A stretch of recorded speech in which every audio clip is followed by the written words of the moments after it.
जय शंभू, जय भोलेनाथ। आज मैं आप लोग के समक्ष नेपाल की राजधानी काठमांडू में अवस्थित पशुपतिनाथ के मंदिर में लेकर आया हूँ, जिसे द्वादश शिवलिंग का एक प्रतिरूप माना जाता है। दर्शक महानुभाव, आज मैं आप लोगों के समक्ष पशुपतिनाथ के मंदिर में जो प्रत्येक दिन संध्या जो आरती होता है, आज मैं आप लोगों के समक्ष इस आरती का लाइव दर्शन करवाने जा रहा हूं। कृपया करके पूरे वीडियो में बने रहिएगा और पशुपतिनाथ का जो अद्भुत संध्या आरती है, इसका आनंद लीजिएगा। जय शिव शंभू, जय भोलेनाथ।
प्रभु का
शिव प्रभु का रूप सोए सृष्टि स्थिति लय समारोहे सृष्टि स्थिति लय समारोहे शुभ दीना प्रभु की ओम हर हर महादेव।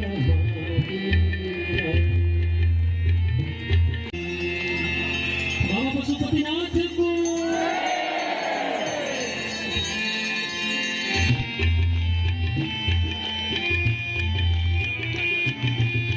वेद पुराण था कि कछु प्रभु